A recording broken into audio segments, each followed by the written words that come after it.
Olá pessoal, bem-vindas e bem-vindos. Esse é o podcast Áreas Contaminadas, dedicado a falar sobre o gerenciamento de áreas contaminadas em seus aspectos técnicos, ambientais, econômicos e especialmente nos seus aspectos humanos. Eu sou Marcos Tanaka Riz e apresento esse podcast direto dos estúdios da ECD Ambiental em Sorocaba. A edição é de Lilian Coreaço Riz e o oferecimento é das pessoas queridas que são as colaboradoras do Apoia-se. A trilha sonora é de Mauro Tanaka e de Guilherme Durão. A nossa missão é dar poder a vocês, não um poder mesquinho de subjugar o outro, mas o poder do conhecimento, e ao mesmo tempo que promovemos o reconhecimento das pessoas que constroem o GAC no Brasil, dando voz a essas pessoas. Estamos agora na 5ª temporada e nossa responsabilidade aumenta a cada ano, junto com a alegria de termos cada vez mais gente junto com a gente, ouvindo, comentando, opinando, compartilhando suas ideias conosco e com toda a comum unidade do GAC. Aqui no podcast queremos esperançar, como diz um grande professor brasileiro. Esperançar é se levantar, esperançar é ir atrás, esperançar é construir, esperançar é não desistir, esperançar é levar adiante, esperançar é juntar-se com os outros para fazer de outro modo. Junto com vocês vamos tentar adiar o fim do mundo e construir um mundo melhor e mais justo. Junto com vocês vamos esperançar o GAC. Venha conosco, está no ar o podcast Áreas Contaminadas.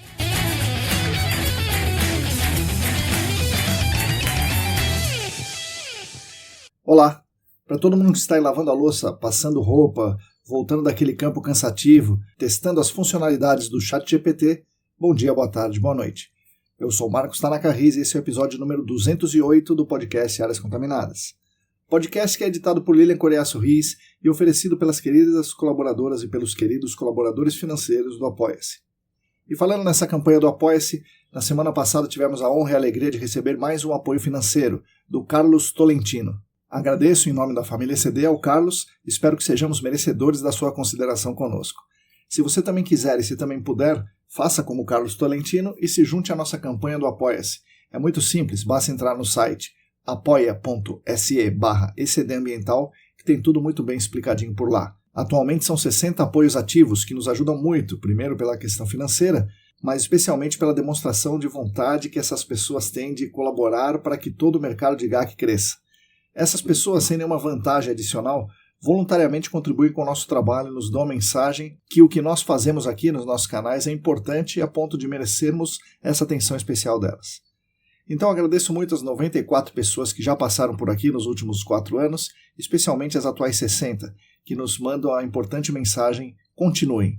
Com certeza continuaremos caminhando com vocês. Como diz o poeta, quem resiste e insiste no fronte quer ver o novo horizonte a se levantar. Então fiquem tranquilos, nós resistiremos aqui com a maravilhosa companhia de vocês.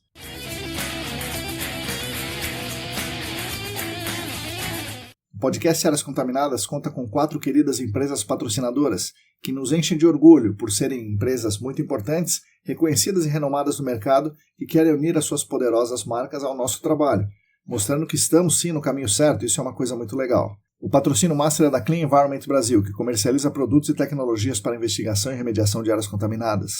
Acesse o site da Clean em www.clean.com.br.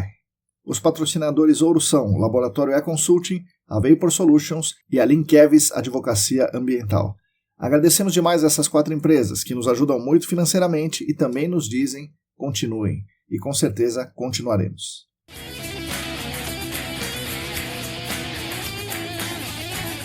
Gostaria de relembrar que aquela ideia que conversei com o Rodrigo Cunha lá no episódio 200 agora é oficial, já há algum tempo é oficial.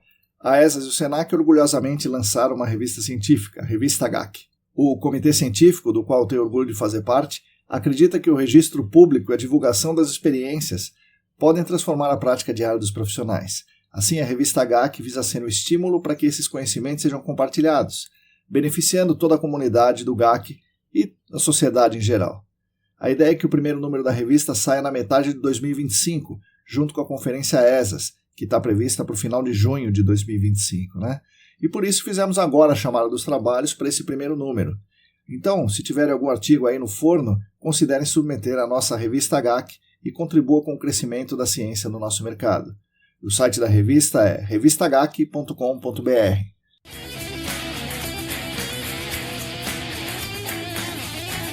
Bom, hoje teremos um episódio especial com o Lucas Arnaz. Pouca gente chama de Lucas, mas praticamente todo o nosso mercado conhece o Arnaz, que Nas palavras dele, é o típico nerd que sempre quis ser o Tony Stark. Montava e desmontava brinquedos, se tornou técnico em eletrônica, passando a mexer aí com brinquedos mais poderosos como placas, circuitos, Arduinos, Raspberries, até entrar na Unesp Sorocaba, a mesma faculdade onde eu e muitos amigos e amigas do GAC também estudamos. Só que, curiosamente, ele estudou no curso de Engenharia de Controle e Automação, não no curso de Engenharia Ambiental, como eu e muitos outros amigos e amigas aí. Ele, então, se tornou um meca, né? Um meca perdido no mundo ambiental. Na verdade, um dos profissionais mais renomados da remediação de áreas contaminadas no Brasil, então mexendo com brinquedos enormes aí, como sistemas de remediação no gelo da Suécia, em todos os lugares aqui do nosso país. Então, ouçam agora as palavras de Lucas Arnaz.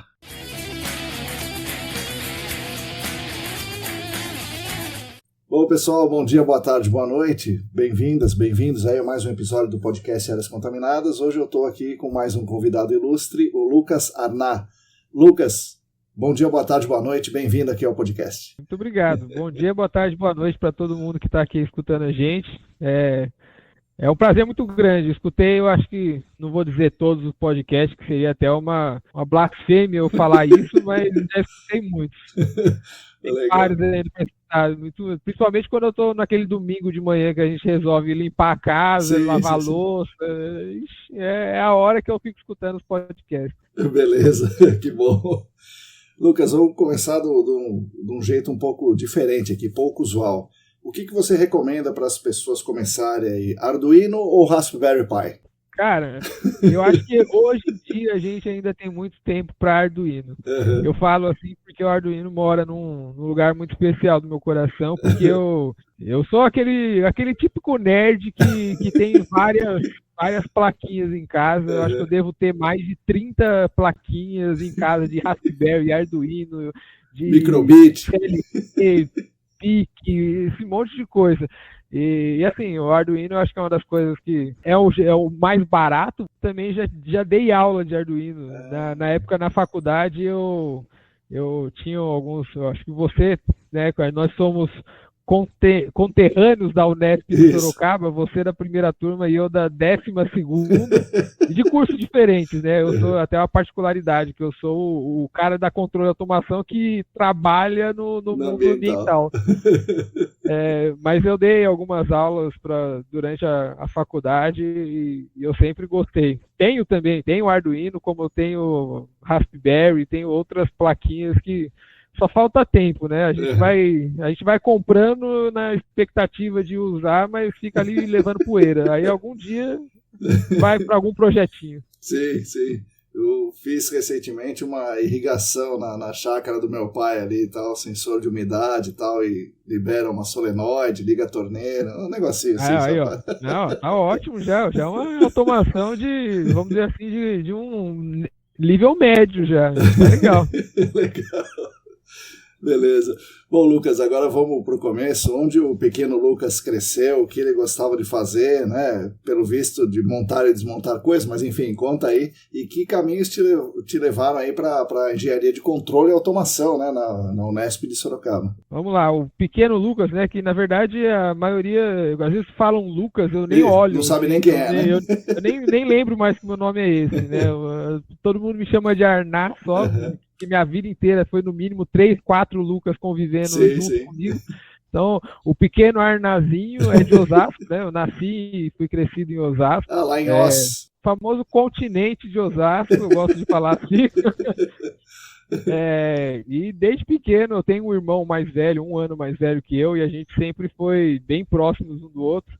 Meu irmão era o Denis Pimentinha, vamos dizer assim, a figura do Denis Pimentinha. Ele sempre, a gente ganhava qualquer presente e assim, durava meia hora funcionando e depois era a diversão de desmontar para ver como era aquilo por dentro. Eu lembro até hoje de uma vez que a gente ganhou carrinho, não era nem de controle remoto, mas era um carrinho que ele acendia algumas luzes, e a brilhante ideia dos dois, né, com 4 e 5 anos foi tentar desmontar o carrinho, só que com uma faca de cozinha. Não era nem uma chave de fenda. Então, assim, foi serrando na faca para tentar descobrir o que estava dentro. E aí, obviamente, descobrimos, vimos os LEDs ali, as luzinhas, mas na hora de montar. E aí, com medo do pai brigar, de levar uma bronca, o que a gente fez? Desmontou, quebrou o carrinho, assim, transformou em pedaços menores e para subir com aquele corpo, né, para desovar aquele corpo, a gente colocou no banheiro, na privada do banheiro do nosso quarto e deu descarga. Meu Deus do céu. Só que aí, obviamente, saiu aquilo. O problema ficou grande. E não entupiu logo depois do vaso, foi um pouco depois. Nossa, meu Deus. Cara, eu lembro até, eu tenho isso vívido na minha cabeça, que tivemos que chamar um encanador, ele tirou o vaso sanitário e puxou com a mão, colocou quase o braço inteiro para ter que tirar. E aí, quando tirou, tava ali a prova do crime. Meu Deus do céu, meu Deus do céu. Nossa Senhora. E aí foi, eu acho que talvez essa tenha sido a fagulha para criar na minha cabeça o interesse assim, pelo mundo da eletrônica. Meu pai, na verdade, ele sempre trabalhou na área de engenharia civil. E aquilo sempre foi fascinante para mim. Eu sempre quis seguir o caminho do meu pai, mas aí na época do ensino médio, quando eu fui prestar o vestibulinho, para um colégio técnico... Aonde você estudou no colégio técnico? Eu estudei em São Paulo, eu sou de Osasco, mas eu estudei quase na Luz, no Liceu de Artes e Ofícios, é um dos colégios que tem lá. Pensei que você tinha ido no Guaraci Silveira ali, que é Pinheiros, tinha muitos alunos lá de Osasco que faziam eletrônica lá. Não, dessa vez eu quis inovar um pouco, morava em Osasco e quis me deslocar para até a Luz todo dia de manhã, era complicado, foi uma aventura grande. Mas aí eu lembro que no dia da matrícula, que eu fui fazer a matrícula, tinham 3 cursos. Da matrícula não, né? Na verdade era dia para se inscrever para o processo seletivo, e aí tinha eletrônica, edificações e multimídia. Multimídia não era nada assim do meu gosto, vamos dizer assim. Eu gosto de cinema, mas não me imaginava nada trabalhando em audiovisual nem nada. Então ficava sempre entre eletrônica e edificações. E eu queria fazer edificações. Só que assim, quando eu falei pro meu pai que era edificações, ele quase me deu um esporro. Foi aquela lição de vida, assim, não destrói, você vai destruir sua vida, olha o quanto eu sofro, o quanto eu tenho estresse, assim, troca isso, faz outra coisa. Eu falei, então a outra coisa só pode ser eletrônica, não tem outra opção. E aí, nesse colégio, eu prestei para eletrônica e no Instituto Federal de São Paulo eu tentei computação, técnico em computação. E aí eu falei, vamos se inscrever no liceu, vamos fazer a matrícula. Acabou que no fim, depois eu até passei em segunda chamada para o Instituto Federal, mas eu falei, cara, não, eu acho que né? A vida realmente, a minha vida vai ser eletrônica. E foi assim que eu comecei a trilhar esse caminho já meio... que às vezes é muito interessante, mas também é muito doido. Eu acho que minha mão já os choques que ela já levou.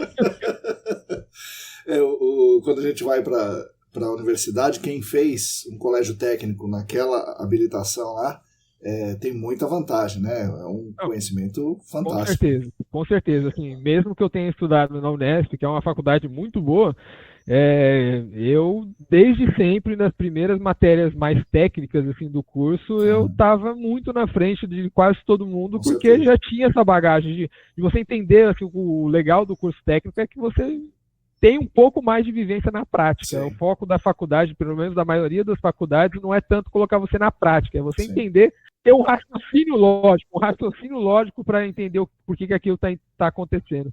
Então isso me ajudou bastante. Uma coisa também que eu não falei do pequeno Arnazinho, que assim, os meus 3 nomes assim, mais comuns, um é um nickname, não diria nem um nome, né? Mas assim, é o Arná, que todo mundo me chama, menos a família me chama de Lucas, e nos jogos eletrônicos me chamam de Ozzy, porque eu sou fissurado pelo Ozzy Osbourne. Ai, caramba! E também por conta do meu irmão. Meu irmão, quando eu tinha, 6 anos, ele me apresentou a famosa música Mr. Crowley do Ozzy Osbourne. E assim, pra mim foi o solo de guitarra daquela música quase que me enfeitiçou, assim. E aí, para tudo que eu ia jogar na época com o meu irmão, é um ano mais velho, então assim, nascemos no período dos jogos online, Certo, assim, certo. do Tibia, do Ragnarok, do World of Warcraft, de todos esses. Inclusive o Ragnarok foi o que eu joguei por mais tempo, assim, foi na época bem viciado mesmo. E lá eu era o Ozzy, assim, o pessoal não me chamava de outra coisa sem ser Ozzy. E eu fui tive aquela adolescência padrão, né, de um roqueirinho, não chegava a ser aquele roqueiro trevoso lá, meio emo, mas eu era o roqueirinho, assim, tudo de preto. Era bem engraçado que com o tempo você vai passando, hoje eu costumo dizer que eu não sou nem eclético, eu sou chiclético. Eu já não tenho mais tanto tempo para ficar escutando tanta música, então eu acabo escutando só aquelas músicas que caem assim, que viram um chiclete na cabeça, então eu falo, eu sou chiclético, eu escuto de tudo, mas um dia é rock, outro dia é um funk nem tanto, mas é um eletrônico, às vezes até música MPB, cara, é de tudo. A playlist do meu Spotify é uma coisa, frutas muito variadas. E aí, como é que você escolhe lá a automação, né? Dentro da eletrônica, você podia ter feito engenharia elétrica, por exemplo, né? Mas você foi para automação e Sorocaba. Onde apareceu Sorocaba? Cara, e engraçado que são muitas coincidências da vida. Na época que eu fui prestar o vestibular, quando eu estudava no liceu e no colégio, né? E eu fazia técnico junto com o ensino médio. Então, era uma carga horária gigantesca. Eram praticamente, assim, eram 20 matérias por semestre, porque tinha que cumprir o curso básico do ensino médio mais o curso técnico. Então, assim, sempre foi muita demanda de conhecimento da minha parte. E eu sempre fui um cara, assim, eu gostava de estudar só aquilo que eu queria. Eu não era aquele tipo de pessoa que me esforçava muito para as outras coisas mais gerais. Então, assim, até na faculdade foi assim, as coisas que eu gostava, programação, automação, eu era, não vou dizer disparado o melhor, mas quase sempre estava ali entre os top da turma, mas em comparação, quando era o ciclo básico, era aquele sofrimento. Álgebra linear. Não, álgebra linear era até engraçado, porque o nosso professor, ele é, né? Ele é inglês. Sim, é verdade. E eu lembro até hoje que o dia que na verdade, isso foi em cálculo 3. Álgebra linear, eu só passei. Eu não entendi quase nada da matéria. Mas eu passei porque no dia que ele deu a primeira prova, era o dia do meu alistamento militar. Olha aí. Eu tive que ir para o alistamento militar. Sim. E aí, quando eu voltei, no dia que ele ia dar a prova de reposição, ele fez a correção da prova que ele tinha dado para o pessoal. Que sorte. Cara, eu era a pessoa mais focada na correção. A chance dele dar uma prova, se não igual, mas uma prova com praticamente a mesma estrutura, mesmo foco dos exercícios, mesma estrutura, é muito grande. Então eu fiquei ali vidrado as 2 horas de aula e não deu outra. Ele deu um exercício diferente, mas o conceito era igual. E eu tirei 10. Vai ser a primeira prova da faculdade, eu tirei 10. E aí todo mundo ficou naquele olhando, caramba, esse cara é bom, mas aí a prova eu tirei 2. Foi um negócio assim, foi bem.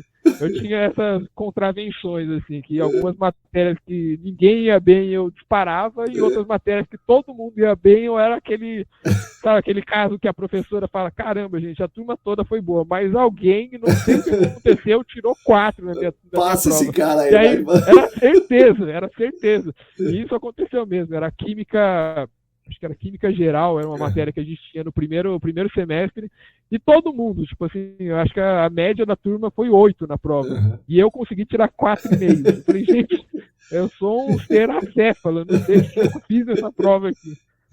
E foi isso. Mas assim, a minha entrada no Unesp de Sorocaba, como eu comentei que eu tinha muita demanda do curso técnico, eu tentei fazer o vestibular logo de primeira na USP, na Unicamp, que era somente a USP. Sim. Eu moro no Casco, quase que.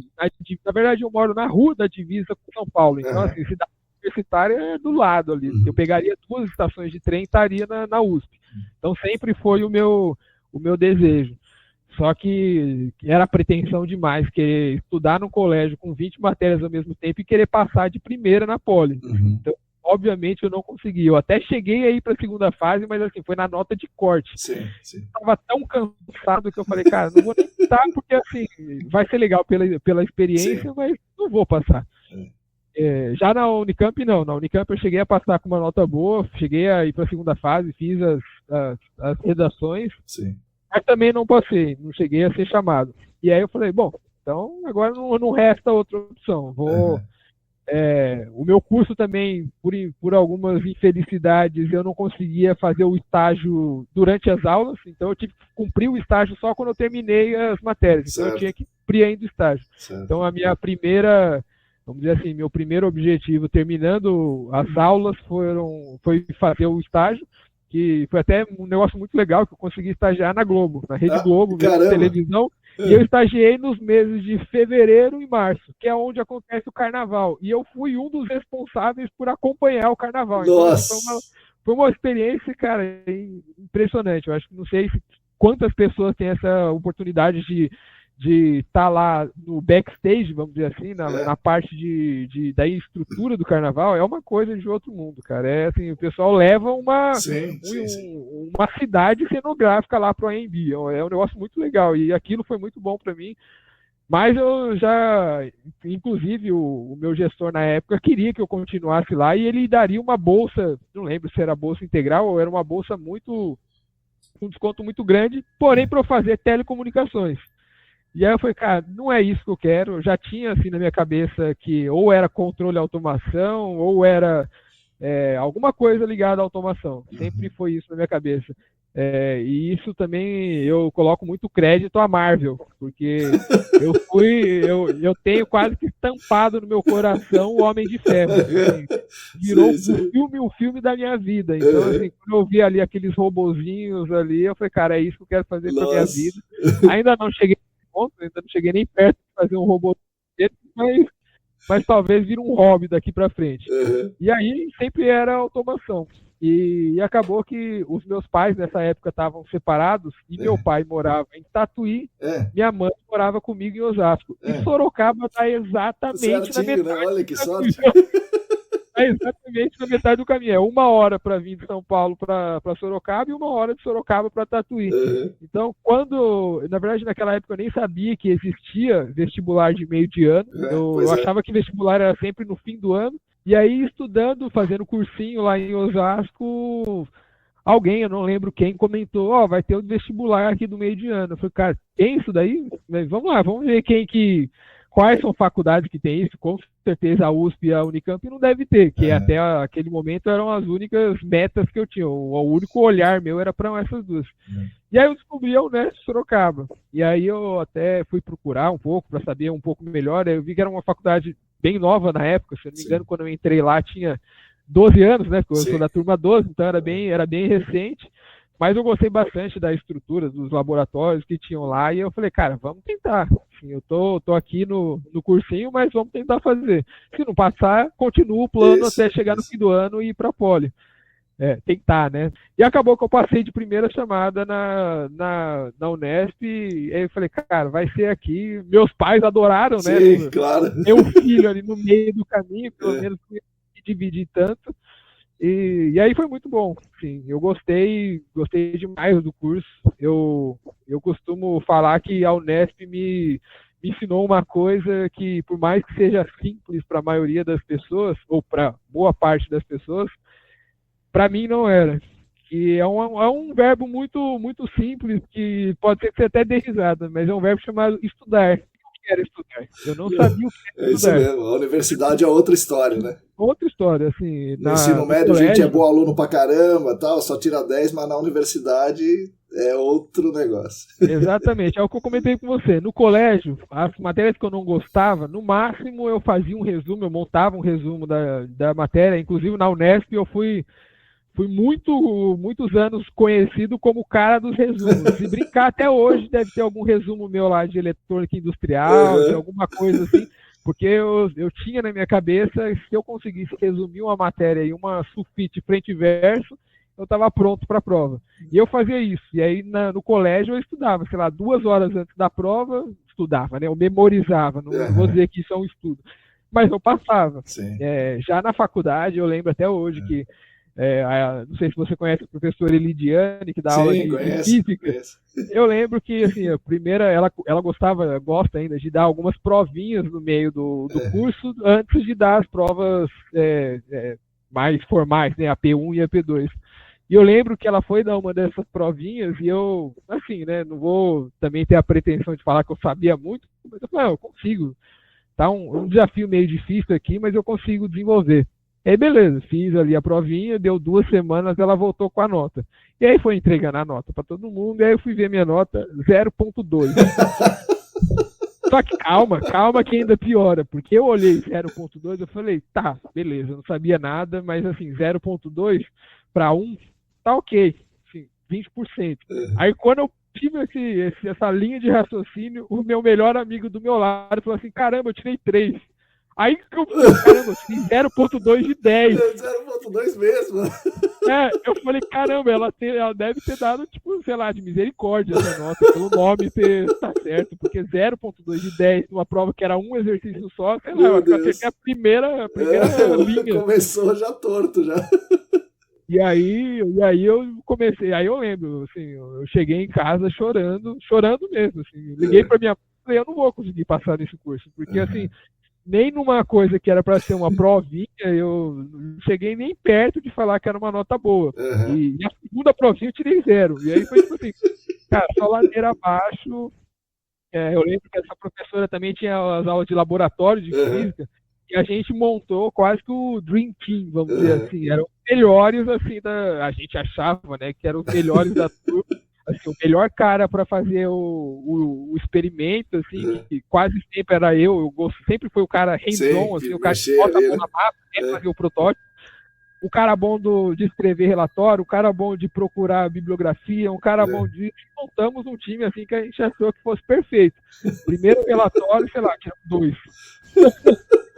Assim, e ainda foi a maior nota da turma. Como que eu vou... Nossa, não vai ter tempo de a gente conseguir chegar no nível da professora antes de levar uma DP. Mas, graças a Deus, deu tempo, sim. E aí a gente... Foi assim que começou Esse daí eu tive vários pesadelos. Mas isso foi em Eletromag, eu acho. Sim, aí é com o Bortoleto. O Bortoleto, pra mim, ele... O meu ponto de virada, que eu digo assim, esse exercício do Halliday era basicamente assim. Eu lembro que eu fui fazer e era tipo assim, numa fábrica que tem pó de chocolate, uma fábrica que fabrica pó de chocolate, que passa pelas tubulações, sabendo que o pó de chocolate tem espessura tal e que o material da tubulação é tal, a fábrica vai explodir? Era isso, não tinha nenhum número, não tinha. Eu li umas 3 vezes, eu fiquei pensando, cara, tá faltando alguma coisa, não é possível. E aí, explodiu ou não explodiu? O pior é que explode, porque, assim, quando o Bortoleto foi desenvolver o raciocínio e chegou que explodia, a minha cabeça explodiu junto. Eu falei, cara, não é possível. Eu juro que eu fiquei lendo assim umas 3, 4 vezes. Falei, cara, tá faltando alguma coisa. Perguntei, professor, não tá faltando nenhuma outra frase aqui, nada. Falei, não, é isso mesmo, desenvolve aí. E assim, foi caótico, assim. E o Bortoleto, eu costumo falar que o Bortoleto foi meu ponto de virada, porque nos primeiros semestres da faculdade, no primeiro semestre eu peguei uma DP, que foi cálculo 1. Segundo semestre, peguei outra DP, que foi Física 2. No terceiro semestre, que foi com o Bortoleto, eu peguei tanto em Eletromag 1 quanto em Matemática Aplicada, que eram as 2 que ele dava. E eu lembro até hoje que ele teve uma conversa muito franca comigo, que ele falou assim, ó, se você quiser eu te passo em Eletromag 1. Você tá quase na beira ali para passar. Mas eu te garanto que você nunca vai sair de Eletromag 2. E ele, assim, teve um discurso muito... Eu agradeço muito ele por isso, porque eu estava, vamos dizer assim, numa decadência no curso. Naquela época, jogava muito no computador, não estava dando tanta atenção à faculdade. E ele falou, cara, se você não acordar mesmo para a vida, você está gastando o meu tempo, você está gastando o seu tempo, você está gastando o dinheiro de todo mundo que te banca aqui nessa universidade. E aquilo, para mim, assim, foram palavras, mas surtiu como um soco. Assim, no meu estômago. E aí eu falei, cara, não, eu vou mudar. E eu falei pra ele, você pode me botar com um DP aí que eu te garanto que a coisa vai mudar. E mudou completamente. Assim, a partir do 4º semestre da faculdade, minhas notas começaram a ter um deslanche assim, muito alto. Tanto que assim, eu, no 3º semestre, de 32 alunos que tinha na turma, eu acho que eu era, sei lá, o 28º da nota. Então, assim, só tinha mais 4 pessoas depois de mim. Eu era um dos piores de nota.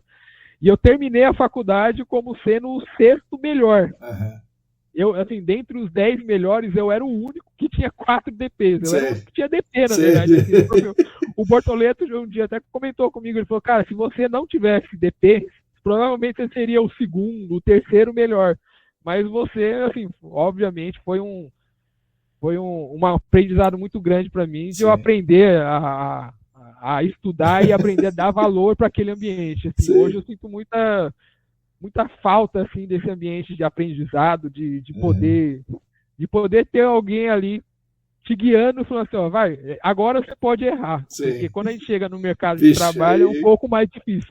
A gente até pode errar, mas não no mesmo nível e no mesmo ambiente controlado, né? Sim, você não pode tirar um 0,2 no seu sistema de remediação, né? Nunca, não posso brincar com uma lógica ali de CLP que dependendo do que eu fizer... Explode o tubo do chocolate ali. Pode explodir várias coisas. Legal. E aí, como é que você... lá o controle e automação para quem não conhece, é um curso bastante exigente. A gente fez engenharia ambiental lá e a gente dizia os MECA, né? Os MECA. É um negócio assim, massacrante, difícil pra caramba mesmo, do jeito que você está contando aí, daí para mais, né? E o nome MECA é porque esse curso, né, ele é muito também popularmente conhecido como mecatrônica no Brasil. Mas existem algumas pessoas dizem que as vertentes são porque o foco de uma é na outra, mas de um e na foco de outra em outra coisa, mas assim, na minha visão, mecatrônica tem um foco mais em mecânica, nas disciplinas de mecânica, e o controle de automação é um foco maior nas disciplinas de elétrica e de computação. Mas, assim, em termos gerais, a gente aprende praticamente a mesma grade, assim. E realmente, é um curso bem massacrante, porque você tem disciplina da parte de engenharia mecânica, você tem disciplina da parte de engenharia elétrica, você tem disciplina da parte de engenharia de computação, você aprende teorias de controle. Para quem não sabe, assim, controle, do ponto de vista mais leigo, dizendo, é qualquer coisa que eu consigo, qualquer algoritmo, qualquer lógica que eu vou aplicar em algum sistema, seja ele industrial ou residencial, onde eu tenho um set point de algum valor que eu quero atingir e eu vou usar algum mecanismo para chegar nele. Então, o forninho elétrico que o pessoal tem em casa é um mecanismo tem um sistema de controle que tem ali o termostato, você coloca ele para 200, 160, seja lá qual a temperatura que você vai regular. Quando ele chega nessa temperatura, ele fecha um contato, por isso que a gente escuta um TEC, e aí quando ele fecha isso, ele abre a energia da resistência. Caiu a temperatura, ele abre de novo para ligar, ou melhor, ele fecha de novo para aquecer, e aí fica nessa de vai e volta, que isso seria uma teoria de controle P, que a gente chama, que é só o proporcional, só o liga-desliga. Mas, obviamente, na indústria a gente tem outras muito mais complexas. Se você pensar num forno de uma Cacau Show da vida, que tem que ter aquela temperatura que não pode fugir 2 centésimos, que vai estragar toda uma linha de produção, é um controle muito mais sofisticado e muito mais robusto. E, assim, estou falando do ponto de vista de temperatura, mas você imagina o controle para um braço robótico que monta um carro. Então, é uma coisa muito mais alto nível. E a gente aprende, não vou dizer que eu aprendo a programar um braço robótico. A gente aprende várias teorias lá dentro, aprende várias coisas, e existe até um bullying, né, com o engenheiro mecatrônico, que o pessoal chama que é o engenheiro patinho feio. Porque ele aprende as disciplinas da elétrica, mas ele não é um engenheiro eletricista. Ele aprende as disciplinas da mecânica, mas ele não é um engenheiro mecânico. E ele aprende da computação, mas ele também não é um engenheiro da computação. Então, assim, o que eu quero dizer com que ele não é? Por questões formais do CREA, eu não posso assinar documentos que um engenheiro eletricista ou engenheiro mecânico assinaria. Mas, apesar de aprender boa parte do que eles aprendem também. Mas eu gosto, assim, eu sou apaixonado por esse curso. Desde quando eu comecei a cursar, eu só tinha uma coisa na minha cabeça. Se não for para ser esse curso, não vai ser nenhum. Porque eu não tinha nada assim que eu pensasse ser diferente. Diferente de quando eu fui fazer o colégio técnico, que eu pensava em eletrônica e edificações, mas da graduação sempre foi o controle da automação. Então, bom, e aí como é que você vai para o ambiental, né? Que é bastante diferente do que você fazia lá, né? Como é que aparece o ambiental ou o GAC, né? Eu não sei qual dos dois veio aí na sua vida. Às vezes a gente tem que ver o ponto positivo também da gente, às vezes, sofrer um pouco de ansiedade, porque a minha ansiedade trouxe vários presentes para minha vida. Foi a ansiedade que me levou para a Unesp, eu também não quis correr o risco de esperar chegar até o fim do ano para a Poli, e foi a ansiedade que me fez entrar no mercado do GAC, porque na época eu estava ali no último ano da faculdade, e eu comecei a prestar alguns processos seletivos, e lá em Sorocaba, na verdade, até em Osasco, eu moro do lado de onde funcionava uma fábrica da ABB. A ABB é uma das principais empresas de automação do mundo. ABB, Siemens, Rockwell, que são referentes. E na época que eu estava prestando estágio técnico, eu quase entrei na ABB, só que eu não tinha horário. E aí acabou que eu cheguei a conversar com o meu gestor, mas ele falou, não vai ter como. E foi assim um trauma pessoal. E aí depois eu entrei na Globo. Aí na faculdade, a mesma coisa. Fui tentar processo seletivo para a ABB, mas por azar do destino, no ano que eu fui tentar, eu acredito que por alguns resultados negativos da ABB, eles tiveram a decisão de cancelar o programa de estágio, de paralisar o programa de estágio naquele ano. Inclusive, alguns veteranos meus que eram estagiários da ABB foram quase todos desligados, assim, tiveram o contrato encerrado. Eu falei, caramba, justo na minha hora vai acontecer isso, né? Não é pra ser mesmo, porque no técnico não rolou, na faculdade não rolou, o que é isso? É perseguição quase, assim, né? E na faculdade eu participei de vários projetos lá dentro de extensão, né? Então, eu fiz iniciação científica, participei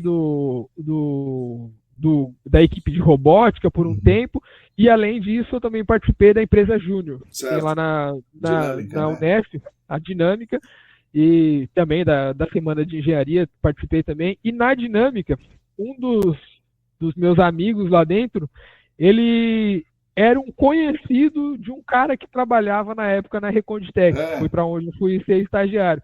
Eles faziam trilhas junto, e aí ele falou, cara, tem uma empresa, ele me conhecia, eu sempre, naquela época eu já era quase um professor bugiganga lá dentro, o pessoal já me conhecia como o cara que gostava de fazer coisa louca, assim. Chegava tanto que nos últimos anos, às vezes, quando era uma disciplina que tinha que montar algum protótipo, alguma coisa, eu montava 2 ou 3, porque eu até falei, assim, é até uma coisa legal, mas eu emprestava assim, os outros grupos apresentarem, só que era tão óbvio que até o professor sabia que eu estava fazendo isso. Era nítido ele conseguir ver a diferença entre coisa que era eu que estava fazendo e coisa que não era eu que estava fazendo. Então ele olhava, dava uma piscada para mim e eu falei, não, continua o jogo aí, vamos aí, porque eu gostava sempre de botar a mão na massa. E com essa fama, assim, esse cara me indicou, falou assim, ó, cara, tem um amigo meu que o amigo dele tá abrindo uma vaga nessa empresa, e na época eu não tinha nada, assim, eu não esperava trabalhar no mercado ambiental, no mercado de GAC. A vaga era para trabalhar na parte de engenharia de desenvolvimento de hardware, que na época a empresa lá, a Reconditec, estava desenvolvendo um departamento de desenvolvimento e queriam fazer algumas plaquinhas eletrônicas, plaquinhas embarcadas, e eu, que era o cara do Arduino, falei, cara, é isso. Tanto foi bem legal que na minha entrevista para concorrer à vaga do estágio, eu levei minhas plaquinhas. Eu falei, cara, não tem assim, não tem portfólio melhor do que chegar com minhas crianças. Com certeza, Aí com certeza. Eu cheguei, abri assim minha bolsa e coloquei em cima da mesa. Eu falei assim, tá, qual dessas você quer que eu programe para mostrar que eu sei? E foi muito fácil, assim, o pessoal na hora assim já viu que era alguém assim que ia dar certo. Na verdade não foi tão fácil assim, porque o meu gestor na época me deu um chá de cadeira por quase 2 meses, e eu mandando mensagem, e aí, vai rolar? Ansiedade, né? Ansiedade. Ansiedade a mil. E aí depois eu fiquei sabendo que ele estava procurando outras pessoas. Ele falou, cara, esse cara é muito louco, assim, eu quero alguém, mas esse daí parece ser muito louco. Eu quero um maluco, mas não tanto, né? Exatamente, eu quero um maluco, mas não tanto, né? E aí acabou que, no fim, por coincidência e por sorte do destino, todos os outros candidatos tinham alguma questão que não ia dar certo. Um que não tinha carro, e aí deslocamento Sorocaba em Indaiatuba era muito complicado. Outro que talvez não teria o horário para fazer todos os dias, porque às vezes batia em alguma disciplina, e acabou que ficou eu. E aí eu entrei em junho de 2017 como estagiário dessa parte assim. E lá, assim, eu lembro até hoje que eu estava lá, segunda semana de estagiário, o meu chefe na época, meu gestor, ele falou assim, Arná, eu vou ter uma viagem para os Estados Unidos com a minha namorada, me deu uma apostila de 500 páginas de um programa lá para fazer desenvolvimento de plaquinha de controle de circuito impresso, falou assim, eu vou ficar fora lá, você faz esse curso aí, depois eu volto, quando eu voltar eu quero que você me mostre o que você aprendeu. E eu olhei para ele e falei, caramba, já vai jogar o filho pro mundo, assim, uma semana ele já vai me deixar solto. E fui, debulhei, assim, fiquei aprendendo tudo que eu conseguia, só que assim, ele não estava lá, na época o departamento de automação, né, a área de automação era só ele. Então, só viu, agora não é mais só ele, o Nicolas, né? É o Nicolas e o Arná. Então eu comecei a receber ligação e tipo assim, o CLP aqui do sistema SVE tá com alguma falha. Cara, eu nem sei ainda fazer. O que é SVE, né, mano? Mentira, é você que vai fazer. E assim, eu sabia programar CLP da faculdade, coisa bem básica, e aí eu fui, assim, botando a cara a tapa, tentando aprender. E foi indo, assim, foi bem natural, apesar de ser desde o primeiro momento, ser bem intenso, assim. Eu gostava muito, tanto que eu costumo falar que a minha remuneração lá foi em conhecimento, não foi em dinheiro, porque na época a minha bolsa de estágio era R$ 1.300, só que eu não tinha um auxílio transporte. E Sorocaba, que ainda e ainda tem o pedágio ali, que na época estava perto de uns R$10, eu gastava R$900 só em deslocamento. Então, assim, a minha bolsa estágio, o líquido dela era R$500 por mês. E aí, comparando com os meus amigos que estavam ali estagiando no Itaú, no Santander, banco paga muito bem para estagiários de graduação. E aí eles tinham, só o VR deles era maior do que a minha bolsa de estágio. Mas eu, desde o primeiro momento, eu pensava, cara, eu tô aprendendo aqui, eu tô me realizando como pessoa, não era nem como profissional ainda, me realizando muito mais. Então, o dia que eu ver que eu não tô aprendendo nada, aí sim eu vou procurar outro lugar. E aí foi indo. Só que toda essa época ainda como o cara da automação, mais focado na parte de eletrônica, vamos dizer assim. Tanto que eu brinco até hoje, assim, eu dou aula para as pessoas hoje explicando o que é um SVE, um DPE, um thermal, um pump and twist, mas eu mesmo levei, assim, sendo bem sincero com todo mundo, eu levei uns 3 meses dentro da fábrica, tendo o SVE montando ali, eu levei uns 3 meses para entender o que era um SVE. E eu fico muito, assim, eu não sei se era incapacidade minha ou se as pessoas hoje estão muito boas, porque às vezes eu entro um estagiário, eu dou uma explicação de meia hora e a pessoa fala, não, eu já sei o que é um SVE. Eu falei, caramba, eu me sinto até mal. Eu falei, caramba, eu era tão ruim assim, não é possível.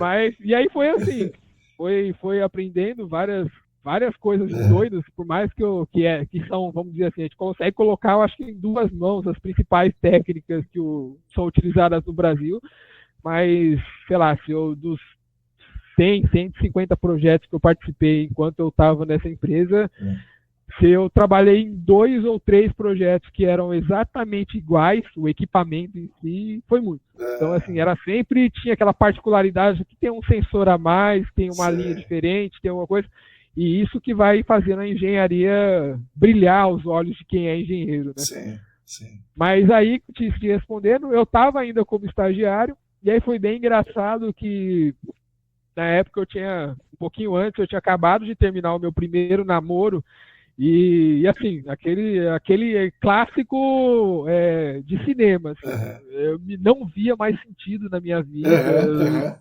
Chorei muito, fui muito, assim, tanto que me deram alguns dias para eu descansar, ficar com a minha família, porque assim, era quase aquele negócio assim, meu Deus, eu sou a pior pessoa do mundo, e aí, beleza. Tanto que o TCC que eu estava fazendo na época, eu até pausei, e aí depois eu fiquei meio vagabundo, assim, eu fiquei, cara, tá legal trabalhar, deixa eu focar no trabalho, não vou fazer o TCC não, daqui a pouco eu vou fazer, para melhorar ainda mais o meu jeito louco, o meu TCC eu escolhi com o professor mais difícil e um tema para estudo que ninguém da faculdade sabia.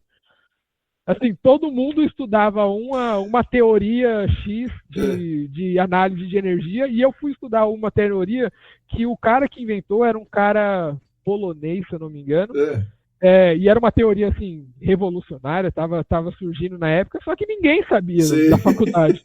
E o único cara que sabia era aquele cara polonês lá. E, tanto que, no fim, para eu conseguir entregar esse TCC, eu tive que mandar mensagem pro polonês. Falar que, cara, eu não tô conseguindo fazer, me ajuda aí, porque eu não tenho mais com quem recorrer. Foi até engraçado, porque eu peguei, assim, na época que eu tava para entregar o TCC, eu peguei todos os artigos que eu achei que tinham esse campo de estudo, e, sei lá, eram 8 artigos, enquanto na outra teoria tinha, sei lá, mais de 1000. E aí eu fui pegando o nome das pessoas, procurando no LinkedIn, no Facebook, o e-mail, e mandando e-mail para todas. Eu falei assim, cara, me ajuda, me dá uma luz. E aí, por felicidade do destino, o cara que inventou que me respondeu. Eu falei, não, beleza, se não for ele, quem que vai negar? Quem vai falar que tá errado? Né? Pois é. E aí, nessa época que eu estava bem, vamos dizer assim, vagabundo em relação ao meu TCC, a empresa que eu trabalhava teve uma oportunidade de negócio que eles abriram uma joint venture, que é a empresa chamada RMC2, que é uma divisão deles para fazer projetos de remediação termal. E nessa reestruturação, nessa nova estruturação, o Nicolas, que era o meu até então gestor, ele foi expulgado. Certo. Ele foi transferido para lá para ser o cara da automação e de engenharia dessa empresa. E a vaga dele virou a lacuna. E aí eu lembro até hoje que um dos diretores, que na época era o meu diretor, ele falou, Arnar, é o seguinte, isso, sei lá, era finalzinho de setembro, começo de outubro, ele falou, você tem até o fim de outubro para se formar, senão eu vou jogar a vaga para outras pessoas. Eu vou abrir no mercado e o primeiro engenheiro que eu achar que está valendo vai assumir essa vaga. E, cara, aquilo ali, assim, se tem uma forma do preguiçoso aprender, é na pressão. Cara, eu saí que nem do louco. Falei, não, eu vou ter que. É o plano JK, fazer em 30 dias o que eu não fiz em 30 meses. E aí achou até o polonês nesse tempo. Não, quase fui pra Polônia para aprender com o cara. E aí deu certo. E por incrível que pareça, no dia 31 de outubro, tava eu apresentando meu TCC. Eu falei, cara, pelo menos eu falei pro diretor na época, pelo menos você não vai falar que eu não cumpri o combinado. No último dia eu tô aqui apresentando meu TCC. E aí foi aí que eu virei oficialmente, né, que eu fui contratado e efetivado na época ainda como engenheiro da parte de automação. E aí nessa vivência como automação, um dos diretores lá também, que era o diretor da parte produtiva, né, da produção, viu que eu tinha uma facilidade um pouco maior assim, para poder entender também a parte ambiental. E sem julgamento nenhum, eu concordo com isso, que eu acho que você ensinar a parte, pelo menos o básico do mercado de GAC para uma pessoa que vem da área de automação é muito mais fácil do que você ensinar o básico da automação para uma pessoa que vem da área ambiental. Não por incapacidade de conhecimento, mas é porque a automação realmente é uma coisa muito mais complicada, muito mais detalhes, muito mais termos técnicos que até eu, às vezes, fico sofrendo para entender, eu mesmo com 10 anos aqui quase de formado. Então ele, não só por isso, mas também por conveniência do destino, que já tinha alguém lá dentro que tinha um interesse, ele foi aos poucos me puxando para a parte produtiva. Então, a parte da produção. Então, tanto que assim, a minha mudança de cargos na empresa foi bem meteórica. Assim. No ano de 2018, eu era um engenheiro de automação, um ano depois eu era coordenador da produção, e aí já passei a cuidar de, sei lá, umas 20 pessoas. Um ano depois eu era o gerente da produção. Então, assim, eu com 2, 3 anos de formado já era o gerente da planta da época da Reconditec. Então, eu já respondia para, sei lá, tomava conta de quase 40 pessoas lá dentro. Então, eu cheguei a tomar conta nos sistemas que vamos chamar de normais, né? Que não é RMC2, não é o termal, são sistemas convencionais. Exatamente, mas mesmo nos sistemas termais, a parte de tratamento ficava com a gente.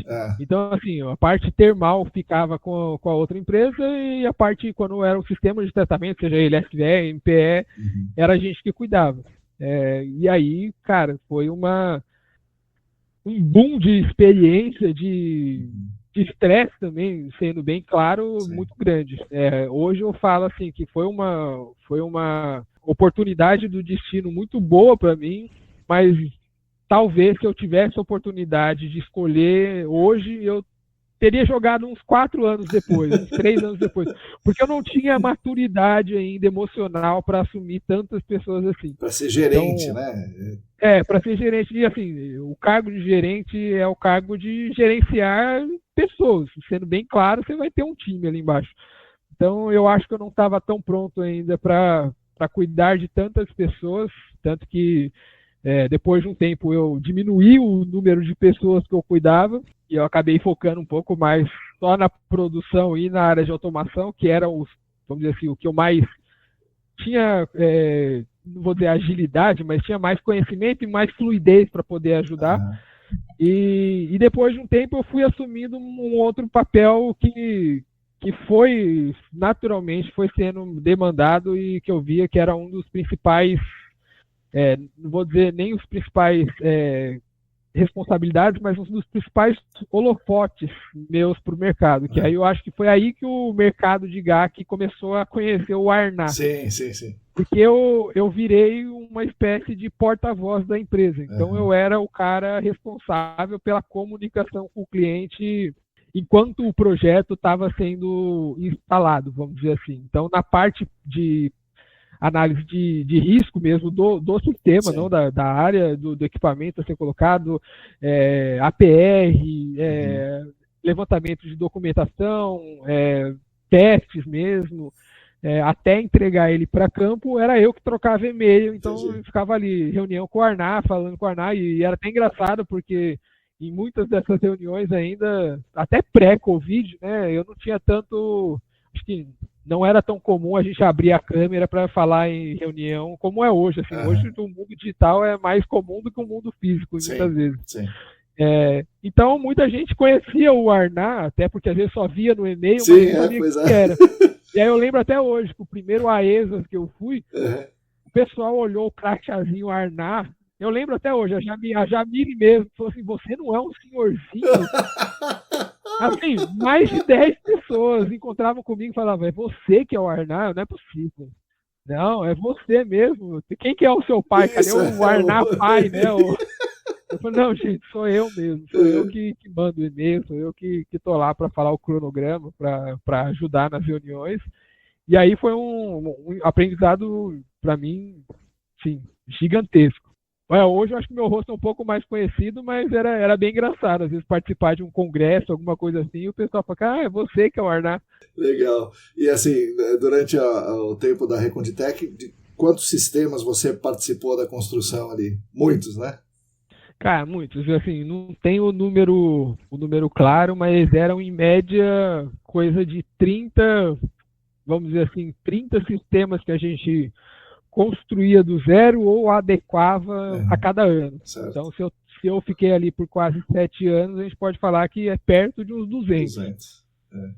Assim, obviamente tem aqueles mais simples, tem aqueles que são um SVzinho de 5 pontos que a gente dá um tapa ali nele e manda para campo, mas também tem aqueles muito complexos, que nem o meu xodó que mora no meu coração até hoje, que foi uma das melhores, eu acho que é a melhor oportunidade que eu tive, que foi um dos sistemas de tratamento para um sistema termal que a gente instalou na Suécia. Na Suécia, o Rodolfo falou para nós aqui, é isso aí. Cara, esse sistema foi, assim, para mim, foi uma realização profissional muito grande, porque não só do ponto de vista de estar lá na Suécia, no caos da pandemia, não sei se o Rodolfo chegou a comentar, mas foi em julho de 2021, a gente teve que, você tem noção, a gente teve que pegar uma carta de autorização do governo sueco para a gente poder viajar, porque naquela época os voos estavam totalmente restritos, né? Não era qualquer um que podia voar.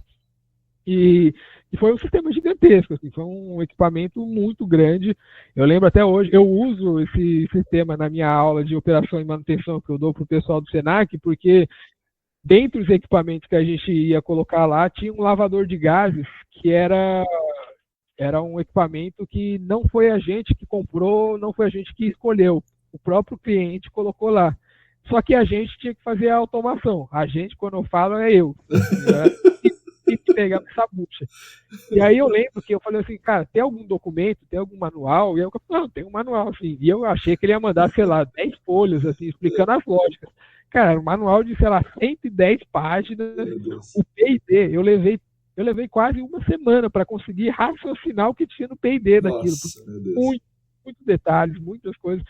Assim, eu acho que para eu programar a lógica do lavador de gases, foi, sei lá, 40% do trabalho que eu levei para programar a lógica do sistema todo. Nossa. E era um sistema grande, um sistema gigantesco.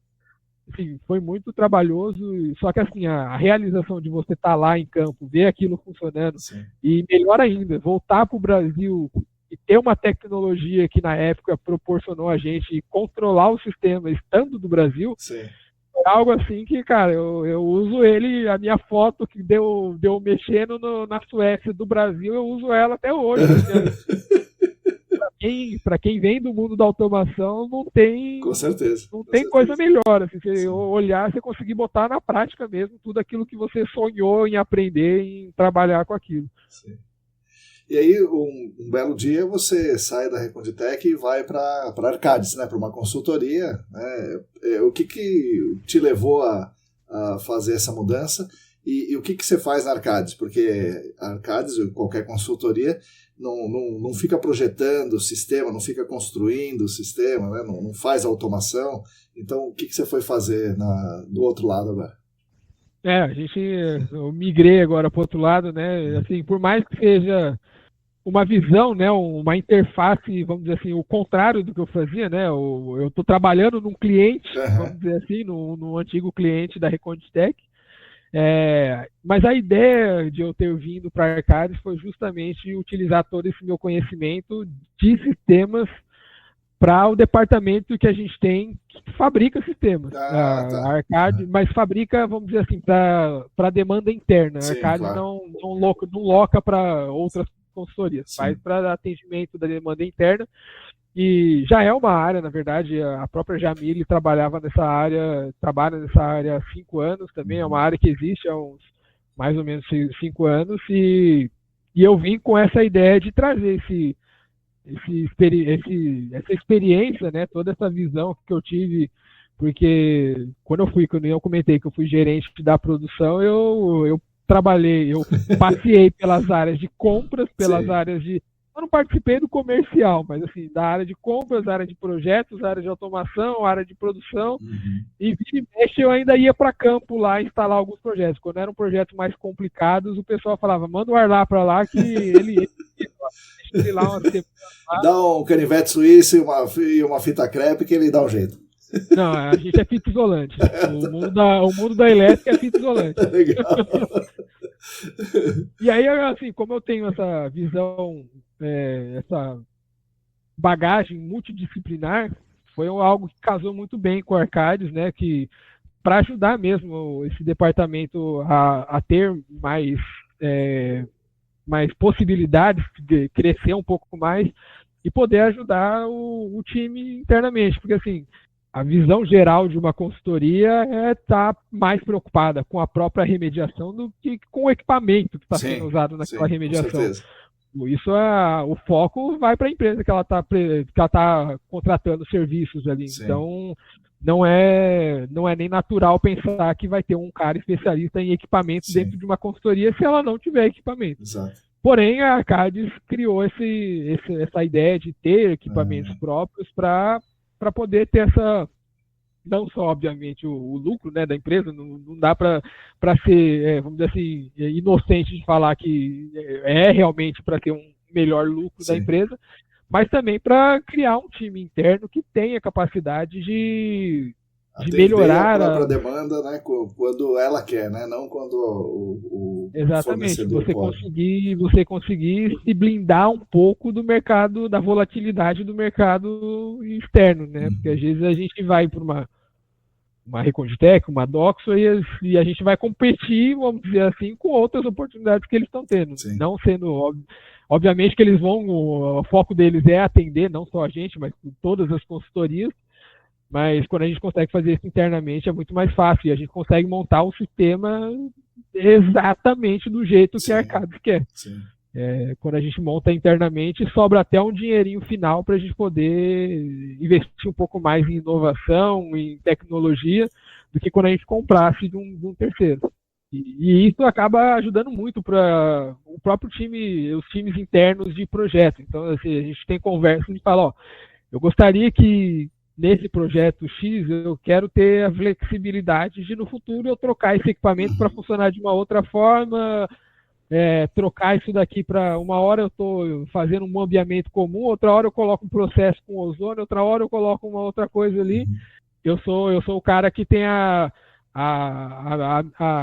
lição fácil e difícil de transformar esses sonhos em realidade, né? Porque eu tenho que, às vezes, ter o policial mal de falar para ele, gente, calma aí, vamos botar um pouquinho o pé no chão. Isso aí não dá, né? Isso aqui não dá, não tem como. Deixa eu mostrar o que é possível a gente fazer, as alternativas, para tornar até um pouco mais fácil. Falando agora, até voltando um pouquinho da época da Reconditec, uma das coisas que me deixava mais louco é que às vezes vinha um escopo da consultoria e assim, aquele escopo era fisicamente atingido. Eu já cheguei a receber, assim, eu quero um sistema de extração a vácuo, né, um MPE para atingir menos 2 bar. Eu falei, cara, não tem como. Porque, né? Afinal de contas. Vai mais do que vácuo absoluto, não tem como. E, obviamente, em alguns casos é erro de digitação, alguma coisa assim, mas às vezes chega umas loucuras que, sei lá, botou num Excel ali para chegar a qual que era a perda de carga, deu menos 2 bar. Eu quero isso aí. Vamos entender melhor, vamos discutir melhor para a gente chegar num acordo, né? Sim. E aí, tanto na Reconditec quanto no seu setor da Arcades, o que chega para você? Chega assim, eu quero um sistema tipo esse, com um vácuo tal, com a vazão tal, controlado assim, assado, ou chega assim, olha, eu tenho benzeno na unidade de estratigráfica que está a 7 metros e eu quero extrair o vapor disso daí. E qual das duas? É um dimensionamento mais direto do sistema ou é falando sobre a contaminação, o modelo conceitual? Tá? Geralmente chega esse primeiro cenário. Eu quero eu quero um sistema para X pontos, vácuo tal, vazão tal. Isso, para mim, já é suficiente para eu conseguir dimensionar, vamos dizer assim, 90% do sistema. Mas eu sempre gosto de ter esses dados da própria área a ser tratada. Não só pela curiosidade, para ter mais detalhes, mas obviamente também para, às vezes, até entender um pouquinho melhor e talvez propor uma solução um pouco melhor Certo. E outros casos também, que é uma coisa que eu friso bastante nas aulas que eu dou, que é a questão da compatibilidade química. Às vezes a pessoa vai lá, não, eu quero um sistema mais barato possível para tratar cumeno. Só que cumeno, que é o isopropilbenzeno, é uma desgracinha para a gente conseguir tratar. Se eu colocar o cumeno numa tubulação de PVC, ele vai acabar com aquilo em um dia. Então, assim, é importante que a gente saiba, obviamente, quais são os contaminantes que estão envolvidos ali naquele processo para fazer um estudo de compatibilidade química e garantir que os equipamentos ali do sistema vão ser dimensionados corretamente. E isso eu falo porque é muito difícil. Eu já tive alguns projetos que a gente, na época da Reconditec, eu tive que fazer testes de bancada, assim, não com contaminantes, mas nesse caso com oxidantes, né? O clósuro, fui pegar o perganato de sódio, persulfato de sódio. E eu lembro que eu cheguei até a falar com o pessoal da Peroxiquem e eles falaram, eu precisava de um hidrômetro, precisava contabilizar o quanto estava sendo injetado por poço. E eu falei com eles e o pessoal falou, cara, eu nunca consegui, não descobri até hoje um hidrômetro que aguente. Eu falei, cara, vamos descobrir, vamos tentar fazer. E eu lembro até hoje que eu estava ali de professor bugiganga mesmo. Eu peguei um aquário gigante, coloquei uma pecinha de PVC, uma pecinha de latão, uma pecinha de aço inox, uma pecinha e foi colocando. Assim, deixei como se fosse uma pinçazinha para cada uma e botei o clósuro ali e falei, vamos ver quanto tempo dura. Teste de bancada mesmo. Assim, cara, se nem o fabricante tem esses dados, a gente vai ter que, quando a gente não acha na internet a compatibilidade química, a gente vai ter que descobrir no modo roots, né? E foi uma oportunidade bem legal, que a gente acabou descobrindo os materiais que eram compatíveis, só que aí tem aquela questão. Quem que vende o equipamento desse material? Pois é, você vai ter que construir o hidrômetro também, né? Não cheguei nessa parte ainda, talvez no futuro, mas aí a gente acabou procurando no mercado, a gente acabou encontrando o hidrômetro alemão, tivemos que importar da Alemanha, e deu certo nesse projeto. Mas assim, é muito doido, porque às vezes a gente tem coisas que às vezes é mais fácil a gente tentar aceitar e falar, não dá. Às vezes o não vai poupar a gente de muito estresse lá na frente. E eu cada vez mais que eu vou tendo experiência, eu vou falando muito mais não do que vamos tentar, porque algumas coisas não vale às vezes o tempo e o investimento. Às vezes a gente tem que, cara, vai te fazer realmente diferença saber qual que é sei lá, a temperatura que eu tenho ali naquele ponto. Se eu tiver uma temperatura indireta dali, já te serve? Serve. Beleza. Porque, não vou botar a temperatura, um sensor imerso ali num contaminante super agressivo. E que sistema você gosta mais, assim, de montar? Qual técnica de remediação você gosta mais? Quando o cara te fala, vou montar o SVE, o que você gosta mais? Sei lá, termal? Depende. É pra eu ir pra campo ou não? Se for para eu ir para campo, eu prefiro um SSTS. Eu ligo na tomada de casa, é mais fácil. Não, mas brincando, assim, eu gosto muito de desafio, eu sempre gosto de tentar mesmo. O sistema grande, para mim, desde sempre foram os sistemas, desde quando eu parei, assim, no começo era eu que programava todos os CLPs, testava a lógica, mas obviamente sendo coordenador, gerente, não tem como eu ficar tendo essa experiência todo dia. Mas quando apareciam aquelas buchas, aqueles elefantes para eu ter que dar conta, era eu que ia lá dar o jeito em campo. Então, para mim, quão maior for, o quão mais louco for o equipamento, para mim eu gosto do desafio, assim, é bem legal, assim. Eu sofro bastante, eu tenho crises internas, assim, os múltiplos arnáticos, pra que você fez isso? Tava tão de boa você ficar só no escritório ali, ajudando, porque agora você vai para campo, você vai sofrer, você vai cortar sua mão, você vai ficar até tarde. Mas, no fim, é isso que motiva a gente. Sim. E, assim, tem espaço para o Arduino dentro da remediação ou é só aqueles controlador industrial bom pra caramba? Tem, assim, o meu antigo chefe na Reconditec, meu primeiro chefe, meu primeiro diretor, se eu mostrasse um Arduino para ele, era como se fosse mostrar uma cruz para um vampiro. Era quase que mostrar, era um maluco a família dele. Então, assim, ele corria disso. Falava, tá, vou botar um Arduino nesse daqui. Ele tá maluco? quase batia em mim. Mas, assim, eu tenho alguns amigos que trabalham em sistemas menores, às vezes para atendimento a algumas demandas bem menores, e o Arduino ajuda bastante, cara. É um negócio bem. Hoje a gente já tem placas de Arduino que tem conectividade Wi-Fi, conectividade Bluetooth, então assim, talvez controlar um sistema de remediação seja algo que existam opções no mercado melhores. Uhum. Mas às vezes você quer fazer um poço, fazer um poço de monitoramento inteligente, para eu estar lendo ali temperatura, NA, a pressão de um poço ali e mandar de forma sem fio para o sistema, em vez de eu fazer um monte de cabos ali naquela área. Cara, o Arduino é perfeito para isso. O Arduino tem modos de energia que ele consegue ficar hibernando para gastar bem pouco. Não só o Arduino, tem várias opções hoje no mercado, que o Arduino é o mais comum, mas hoje, às vezes eu preciso até me parar um pouquinho para me atualizar, que já tem muitas outras opções mais recentes e mais potentes do que o Arduino.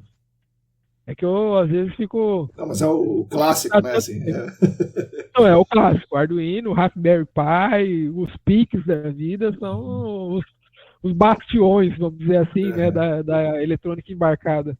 Lucas, agora eu fiz bastante pergunta para você, agora você tem o direito, se você quiser, de fazer uma pergunta para mim. Então, essa é a hora. Vamos lá. Do seu ponto de vista, formado em engenharia ambiental, o que você acha que falta que pessoas da área de automação ou pessoas da área de fabricação de sistemas, qual você acha que é o gap que ainda existe entre quem trabalha realmente com a remediação em si, com a avaliação ali daquela área ser remediada, e quem trabalha com o equipamento?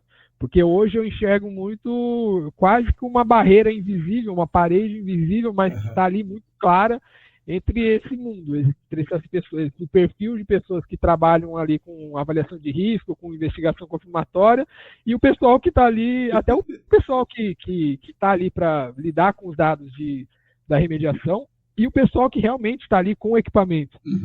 Eu vejo que hoje existe uma lacuna que, se a gente conseguir diminuir, conectar essas pessoas, é o futuro. Assim, é a grande oportunidade de economizar dinheiro em muitos projetos e de conseguir encontrar soluções muito mais eficientes para o nosso mercado. Isso é engraçado que eu ia fazer essa pergunta para você na retomada, né? Mas eu vou... eu primeiro tento responder, depois você, né? Assim, são duas coisas, como você falou bem, são duas coisas muito complexas, né? E eu puxo uma terceira que eu trabalhei mais, que é a sondagem. Sondagem tem suas dificuldades ali, né? Suas particularidades, que são coisas complexas, né? Complexidades diferentes, mas são complexas. Então o cara tem que saber o que está fazendo. Muito. E se ele sabe muito do que ele está fazendo, dificilmente ele sabe o suficiente do que o outro está fazendo, né?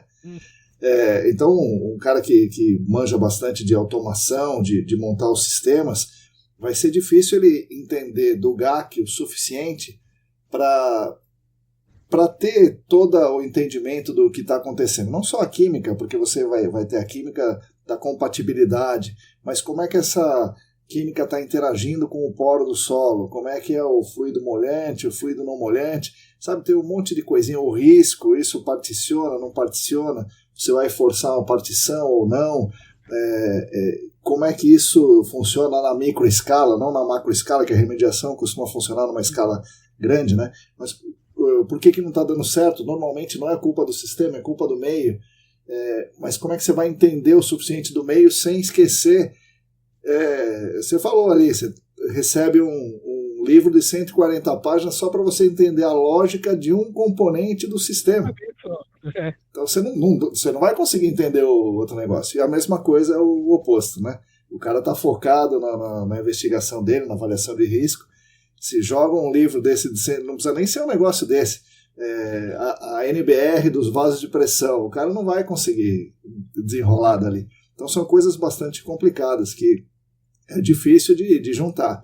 Mas eu acho que o caminho, eu não sabia disso, né? Mas assim, não sabia com detalhes, você contou aí, o caminho que a Arcadis tomou é um caminho que pode juntar isso, né? Então tá na mesma empresa, todo mundo tentando entender o que o outro faz, acho que o caminho se aproxima disso, né? Você ter as coisas todas no mesmo lugar. Esse é o caminho para encurtar a distância. Né? Mas assim, também tem aquela história do cada macaco no seu galho, né? Se eu montasse uma consultoria hoje, eu não ia ficar me batendo cabeça tentando entender o negócio de remediação. Eu ia contratar a Reconditec, a Doxo, a Clean, sei lá, empresas que fazem remediação, porque eu vou fazer o que eu sei fazer e contrato outro para fazer o que o cara sabe fazer, né? Então nem sempre isso é ruim. Mas, como você perguntou, o que poderia fazer para melhorar, você tem que ter um time mais diverso dentro da própria empresa. E você, o que você acha? Não, eu concordo muito com você. Eu acho que até como um recente aprendizado que eu tomei, principalmente nesse ano de 2024, eu me sentia sempre um patinho feio. Eu tinha essa crise de identidade no mercado de GAC todos esses anos, que eu sempre ficava olhando, falei, cara, alguém alguma hora vai descobrir que eu não sei nada de GAC. Alguma hora alguém vai descobrir que eu sou uma farsa. Assim, a parte ambiental, a parte ali que nem você falou, a parte da escala micro, é algo que, assim, se você me explicar, escutando o seu podcast, eu consigo entender, mas se você falar assim, Arnaldo, dá 15 minutos de explicação, eu não vou conseguir tirar 15 segundos. E eu sofria muito com isso. Procurei ler vários artigos, vários livros. Obviamente, meu conhecimento aumentou um pouco, mas depois de um tempo eu entendi que talvez o caminho não seja esse. Nós não somos inteligências artificiais que conseguem em um dia entender bilhões de livros, bilhões de conteúdos que estão disponíveis na internet. Sim. Então eu acho que o grande triunfo de ter um time, um mercado de GAC que a gente tem hoje no Brasil, é justamente poder contar com várias pessoas, referências, várias empresas que podem trocar conhecimentos. Inclusive, eu acho que isso também é uma das coisas mais legais que eu vejo nos congressos que a gente tem pelo Brasil. E eu comecei a aceitar que, cara, eu sou que tudo bem, né? Isso. Eu sou o cara para cuidar de equipamentos, para dimensionar, para operar, para ajudar na manutenção, para guiar e otimizar as coisas. Mas eu não vou ser o cara especialista em entender em tudo, a investigação ali, a parte de sondagem. Eu posso acompanhar, posso dar meus pitacos, minhas sugestões, tirar minhas dúvidas, mas não vai ser assim que uma andorinha só não faz verão, sim, né? Isso daí. Então, e eu acho muito importante, assim, acho que uma sugestão, na verdade, talvez até um apelo que eu faço para as empresas. Hoje, trabalhando na Arcades, obviamente é mais fácil de eu conseguir ter essas informações. Mas quando eu trabalhava na Reconditec, uma das coisas que eu mais sofria, só que aí como eu tinha contatos com muitas pessoas, eu já era o porta-voz, então eu tinha contatos com muitas pessoas, porque às vezes vinha uma solicitação de proposta de algum sistema e era o que eu falei, vinha assim, eu quero um MPE para vácuo tal, vazão tal e isso. E aí não via, tipo, cara, você pode falar um pouquinho melhor onde é a área, qual que é o contaminante? Não, isso eu não posso, é sigiloso. Cara, se você não me falar isso, a gente corre um risco muito grande desse projeto funcionar. Eu não estou querendo competir com você, não estou querendo saber essas informações e jogar eu quero entender para poder chegar num escopo legal para todo mundo. De forma geral, muitas consultorias já entenderam isso, já tem uma transparência muito melhor de fornecer mais dados, obviamente, às vezes assina aqueles papéis de um NDA, né, um documento para não vazar nada, né? Sigiloso, né? Mas, cara, é vital. Às vezes é uma informaçãozinha aqui para aquela pessoa que não entende de equipamento. Para que eu vou falar pro cara ali que, sei lá, se o meu contaminante, quando chegar numa temperatura tal, ele pode sofrer o risco de particionamento e transformar em outra coisa. Cara, isso daí pode ferrar todo o meu sistema. Se eu não souber aquilo. Então, assim, inclusive esses projetos aí, o termal lá da Suécia, não sei se o Rodolfo comentou, mas o contaminante era um pesticida, só que como a gente tratava ácido, termal, maldito, virava ácido clorídrico. Então o sistema todo estava mais preocupado em tratar o ácido clorídrico do que o próprio contaminante alvo. Assim, era muito mais perigoso do ponto de vista de compatibilidade química do que o próprio contaminante de origem. E tem casos que às vezes a gente tem que estar preocupado com isso. Às vezes o grande caso que eu trago também, às vezes no famoso airstripper. O airstripper, quando a gente tem uma área que tem muita presença de óxido de ferro, na verdade de ferro total, né? Quando passa pelo airstripper e ele faz aquele processo ali do sparge, né, o ar sendo insuflado ali dentro, ele vai transformar aquilo em óxido de ferro, precipita, trava ali todos os furinhos do stripper. Então, se a gente não está com esse dado assim, daquela área no radar, às vezes a gente vai, vamos dizer assim, eu estou precificando para você que eu vou ter uma visita mensal para esse sistema. Só que aí eu vou lá e, sei lá, o meu stripper tá sujando, tá entupindo a cada 15 dias, a cada semana. E isso é um negócio que, se eu soubesse lá atrás, talvez eu pudesse pensar em uma outra solução, uma outra etapa, um processo de tratamento antes, para pelo menos separar esses ferros, o ferro ali total no meu efluente, para não zoar o stripper. Tive casos, inclusive, que o pessoal, aquele famoso caso que quando a gente está em casa e o disjuntor desarma, a pessoa vai lá, puta, que problema, vou lá e rearmo o disjuntor. Aí o disjuntor cai de novo, puta, que rearmo o disjuntor. Aí cai de novo, o cara vai lá, troca por um disjuntor de novo com capacidade. Agora não vai dar problema. O cara não entende que aquilo é um item de segurança. Se ele está desarmando é porque tem algum problema. E eu já fui em projeto que o cara tinha que trocar o bag a cada dia quase, e o cara falou, cara, não tá dando certo aqui, eu vou aumentar o bag. Eu vou aumentar o bag para, sei lá, um bag de 200 micro aqui, porque aí eu vou trocar uma vez a cada semana. E aí o cara fez isso, ele não entendeu que o bag estava servindo como um item de segurança para não jogar sentimento com o carvão ativado. Cara, deu um mês, teve que trocar o carvão ativado porque estava entupido. Então, assim, você tá jogando fora todo o seu dinheiro que você gastou no carvão ativado, que ainda tinha total capacidade de absorção, mas porque, por uma análise errônea do operador, da equipe do projeto, achou que diminuindo o trabalho de trocar o filtro bag, eu estaria resolvendo minha vida. Porque aí eu estou gastando dinheiro e tendo que trocar o carvão. Mais trabalho, mais dinheiro. Exatamente. E aí, voltando na engenharia de automação, vira e mexe, você, imagino que vá fazer palestras, né, lá na Unesp de Sorocaba. Você recomenda que o pessoal venha para a nossa área, ou tem outras áreas melhores, ou a nossa tem alguma coisa que seja mais legal, assim, é mais divertido, mais desafiador? O que você fala para o pessoal? Antes de responder essa pergunta, eu acho que até você tinha me perguntado uma coisa que eu não cheguei a responder. Por que eu tinha trocado a Arcadis pela... Melhor, por que eu troquei a Reconditec pela Arcadis? Tirando a Rede Globo, que eu trabalhei como estágio, a Reconditec era a única empresa, a única visão que eu tinha do mercado.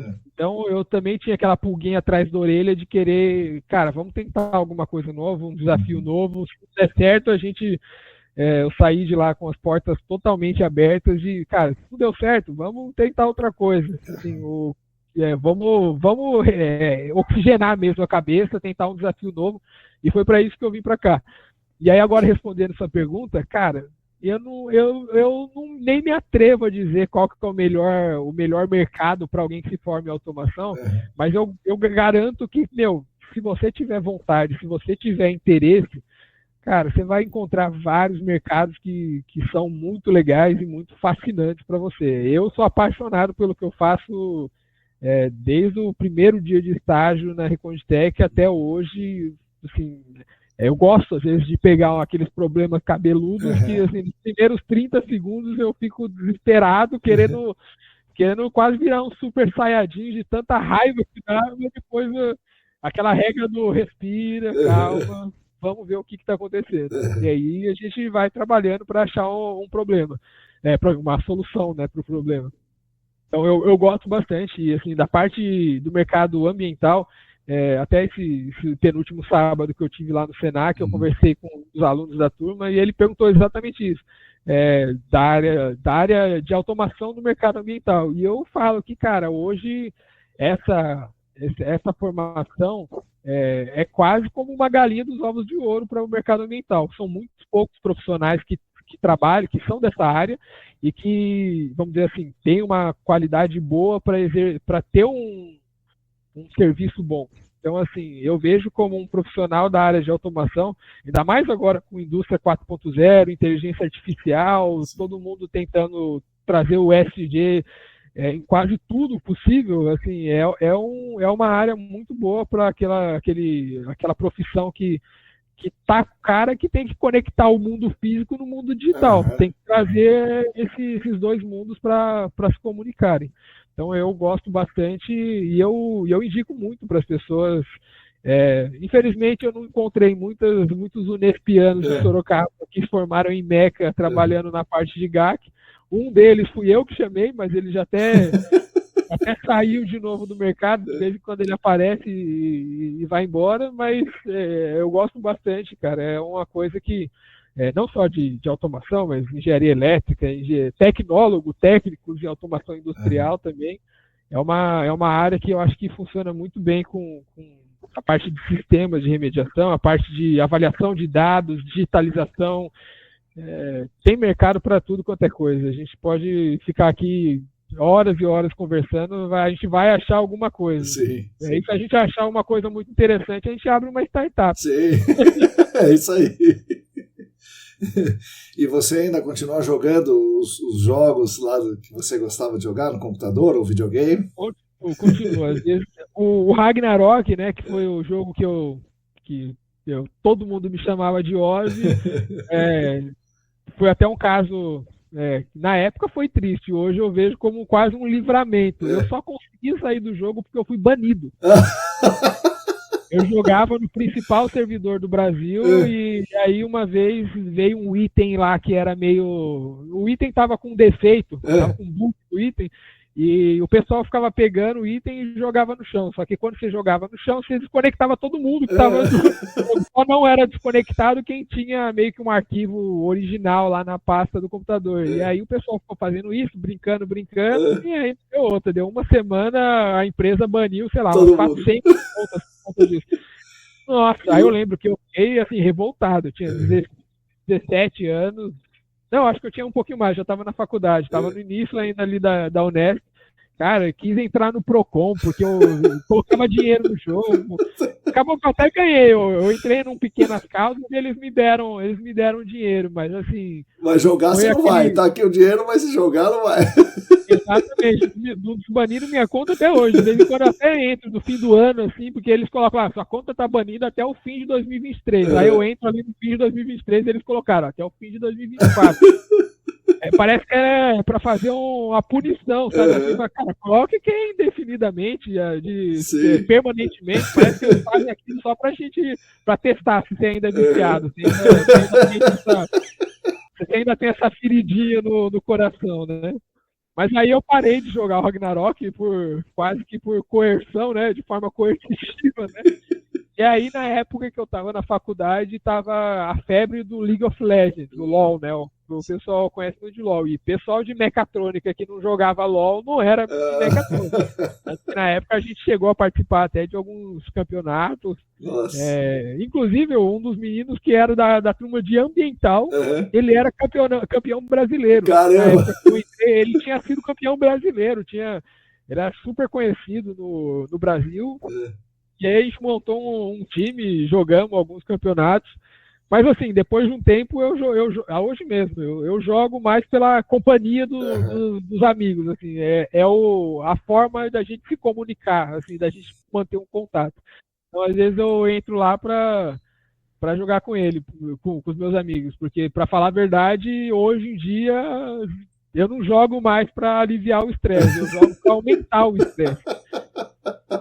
Porque é difícil. Eu já fiquei. O pessoal fala que às vezes vai envelhecer, não vai ter o mesmo raciocínio de antes. E tudo bem, eu tenho 29 anos, não vou nem falar ainda que eu sou velho, mas, cara, o que eu fazia, a disposição que eu tinha de jogar 8, 10 horas seguidas quando eu estudava no colégio, hoje, se eu jogar 2 horas, minha namorada vai entrar no quarto. Com certeza. Na cadeira, cochilando. Legal. Lucas, queria que você indicasse alguma coisa para os nossos ouvintes, ou livro, ou filme, ou série, sei lá, alguma coisa que você ache interessante para eles. Caramba, tem muita coisa que eu acho interessante, cara. Eu acho que eu consegui falar por bastante tempo e nem falei da minha impressora 3D. Olha aí. Eu também, além de tudo, eu também vivo nesse mundo da impressora 3D. Mexe, é engraçado, vira e mexe, às vezes o pessoal chega lá na Arcades, ou às vezes chegava na Reconditec, tinha algum bichinho. Eu vou fazer, e aí minha casa fica cheia de coisa, eu boto sacola de mercado e chego como se eu fosse o Papai Noel. Assim, ó, esse é pra você. Então, se você for tanto na Arcades quanto na Reconditec, você vai ver que às vezes tem algumas coisinhas de impressão 3D que eu vou fazendo e vou doando pro pessoal. Mas, assim, uma coisa que eu acho que eu indico, assim, eu acho que principalmente esse meu ano de 2024, uma das coisas que eu mais levei a sério foi a questão da saúde emocional. Uhum. Assim, foi o ano que de longe, o ano que eu mais me preocupei em dar uma pausa, tá tudo bem. Você não vai ser o novo Einstein, ninguém tá preocupado ou tá pedindo que você seja o novo Einstein. Estabeleça seus limites, saiba até onde você vai e curta a vida, né? Assim, cara, eu vou te falar assim, Arnar, até hoje eu fico vendo, às vezes o pessoal fala assim, ô tio, quando eu já cheguei na fase que o pessoal me chama de tio, cara, eu não consigo lembrar qual foi o momento que eu passei de ser o cara da turma mais nova da empresa, o cara da turma mais velha. Hoje o pessoal já me olha e fala assim, não, é o Arnar, e ele tá com a turma do pessoal mais velho. Eu falei, caramba, eu era o primeiro estagiário, fui o primeiro estagiário da Reconditec, era o cara ali que todo mundo se zoava. Então passa muito rápido, o tempo passa muito rápido e a gente precisa curtir mesmo, assim, não quero nem falar de questões de saúde mental, mas assim, cara, encontrar um hobby, encontrar uma coisa que te satisfaça, te dê prazer e, cara, sem julgamentos de ninguém, vai lá e faz. Sim. Se você me perguntasse, talvez 2 anos atrás, se eu jogava alguma coisa, eu não ia falar LOL. Todo mundo, assim, quem joga jogos online tem, assim, quase um certo preconceito por quem joga League of Legends até hoje. Eu falo, não jogo nada, não. Jogo, sei lá, um Counter-Strike, que pelo menos tem uma reputação melhor. Não jogo nada, não. Mas hoje, cara, eu tenho orgulho de falar, não, eu jogo LOL, eu tenho impressora 3D, a segunda já, a minha primeira eu até doei, eu sou o cara nerd que tem 1000 plaquinhas, eu sou desse compro. Só não vou falar que eu ainda compro muita coisa no AliExpress, porque depois desse tanto de imposto que tá tendo agora, eu dei uma parada. Mas vira e mexe, eu comprava 1000 plaquinhas, assim, era um monte de coisa que chegava. Eu abro, assim, às vezes, o meu guarda-roupa, que é onde eu guardo as plaquinhas, eu fico olhando e falo, caramba, isso daqui eu comprei em 2013, nunca usei, isso daqui foi em 2020, nunca usei. Já teve casos até que o pessoal da própria faculdade, da Unesp, chegou e falou assim, Arnaldo, você não tem esse equipamento, esse componente aqui, não? E eu tinha. Aí eu minha casa para pegar e trazer para o professor. Eu falei, eu tenho. Mais de uma vez. Assim, cada um tem que se identificar e ser feliz com aquilo que gosta. Não, é isso mesmo. Bom, legal, Arnar, Lucas Arnar. Obrigado por ter vindo, né? Obrigado pelo seu tempo, pela conversa.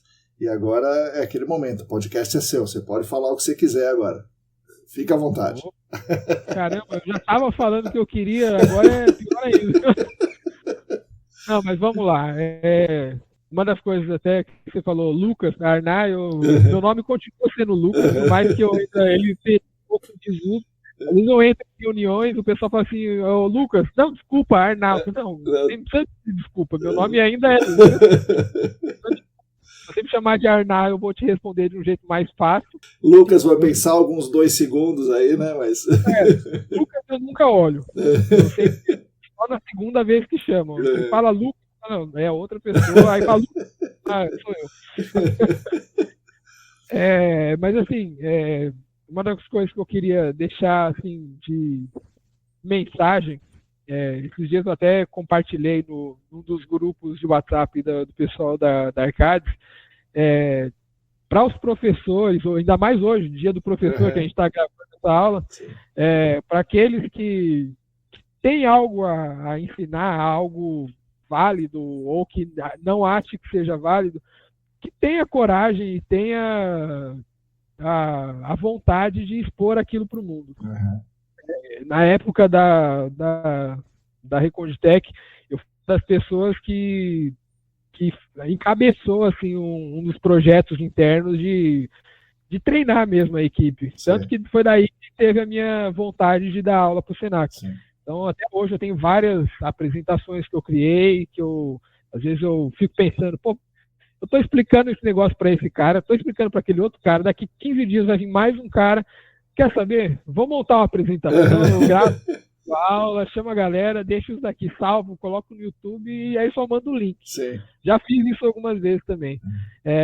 E aí o que eu queria deixar é assim, vamos dizer assim, talvez um lembrete para a humanidade, mas que as pessoas sejam muito, comecem ou melhorem ainda mais a sua habilidade de compartilhar conhecimento. Sou uma das pessoas que não tenho orgulho nenhum de guardar conhecimento comigo. Eu, cara, todas as minhas apostilas, as minhas apresentações, se não todas, sei lá, 90% delas eu já mandei o PDF, às vezes já mandei o próprio PowerPoint editado para a galera. Eu falei, cara, use, faça o que você quiser. Se quiser me dar crédito, eu vou ficar muito feliz, mas se não quiser também, eu não vou guardar rancor com aquilo.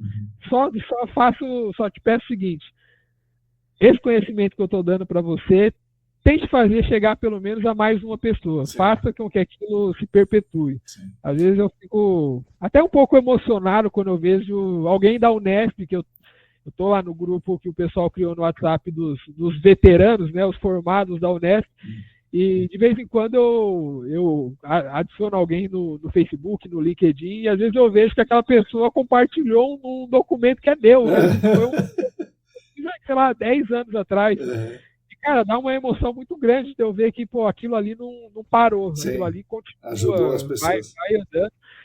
Eu não tenho pretensão nenhuma de falar que eu sou o dono da razão. Às vezes eu estou dando aula e eu deixo claro para a galera que, essa é a minha visão, é a minha experiência que eu tenho nesse equipamento, que eu tive nesse sistema até o dia de hoje. Sim. Se você tiver algo para complementar, para me refutar, para me corrigir, por favor, fale. Sim. Fale, porque eu vou estar muito feliz de escutar e de melhorar, de entender, aprender com você. E na próxima até colocar ali um quadrinho, graças ao fulano X, as próximas turmas não vão vir com essa informação errada que eu estava dando até então. Sim. Infelizmente, acaba esbarrando com pessoas que têm um orgulho muito grande de, cara, aquilo foi o material que eu fiz, eu não vou passar para ninguém. Obviamente, existem coisas que são comerciais, vamos dizer assim, um livro, vamos dizer, que uma pessoa dedicou muito tempo da vida dela para escrever, tem um valor comercial, não estou falando que a gente tem que compartilhar aquilo como pirataria, mas a partir do momento que a pessoa te disponibiliza aquilo de uma forma gratuita, tente pelo menos fazer chegar a mais pessoas. Sim. É uma coisa muito boa a gente, ainda mais agora no dia do professor, a gente poder ensinar mais pessoas.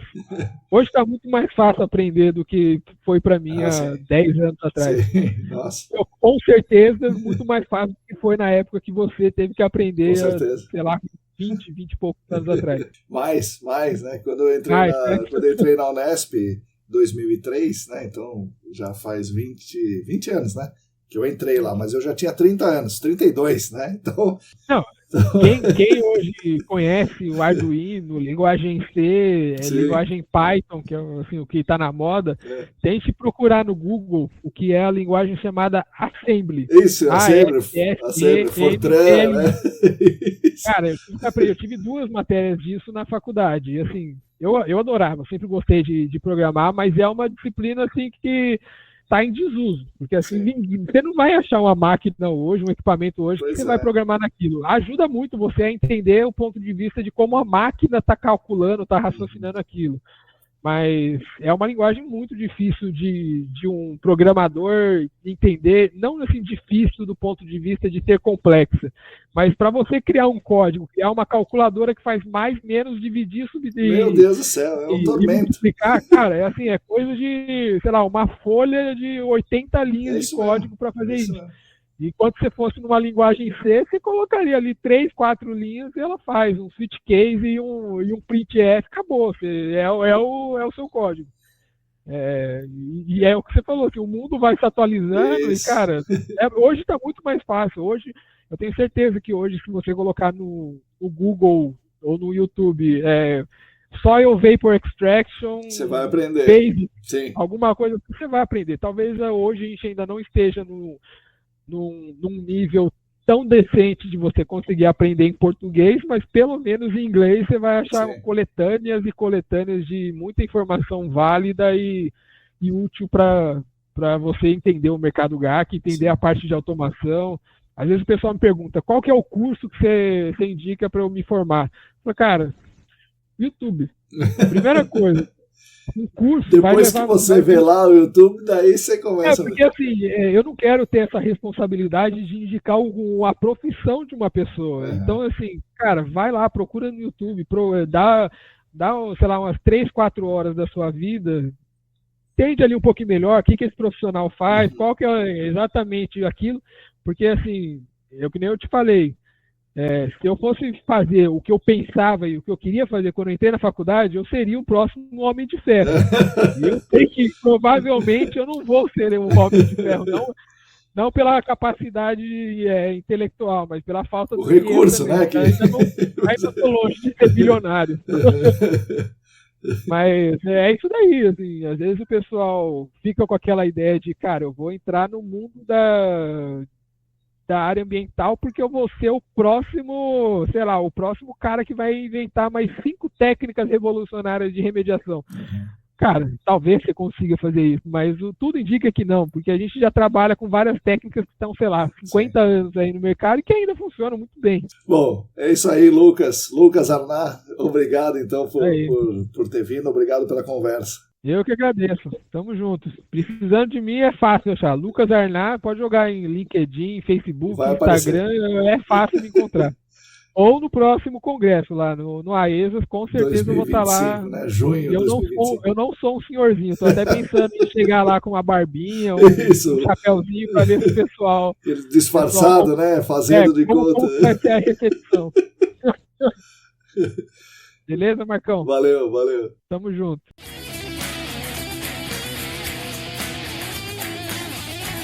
Bom, pessoal, espero que vocês tenham gostado desse episódio com o Lucas Arnaz. Foi muito legal conhecer melhor a trajetória dele, que nos ajuda a entender como ele se tornou um profissional tão competente no que faz, no caso, os sistemas de remediação, particularmente as automações dos sistemas de remediação. Um ponto muito curioso é que gravamos essa entrevista em 15 de outubro, quando ele ainda estava na Arcadis. Na semana passada, durante a edição desse episódio, ele me avisou que tinha saído de lá.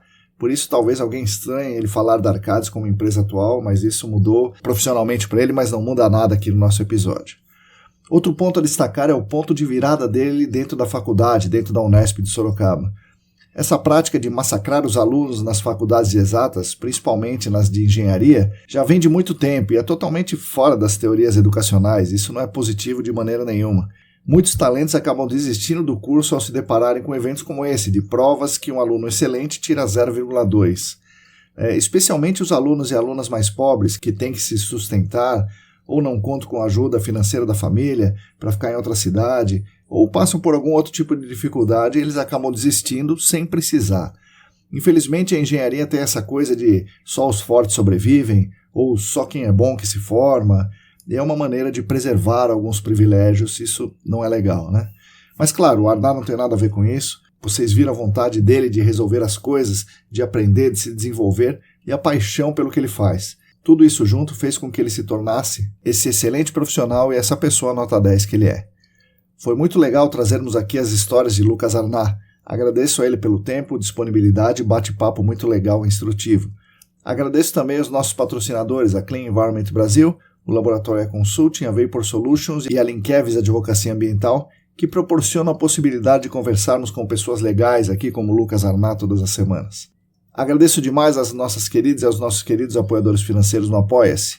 Repito, quem quiser e quem puder, entra na nossa campanha. O site é apoia.se/ecdambiental. E é claro, somos especialmente gratos a vocês que nos acompanham, leem, sugerem, questionam, compartilham, enfim, que nos ouvem todas as semanas, praticando essa escuta ativa muito legal. Vocês são a razão de existência desse canal e de outros que propomos e conduzimos aqui nos estúdios ECD. Continuem conosco aqui no podcast, tanto no Spotify quanto no YouTube, e também nas redes. O Instagram é @ecdambiental, temos o canal Áreas Contaminadas no Telegram, assinem a nossa querida newsletter, enfim, fiquem conectados conosco. A todas e todos vocês, muito obrigado e até a semana que vem.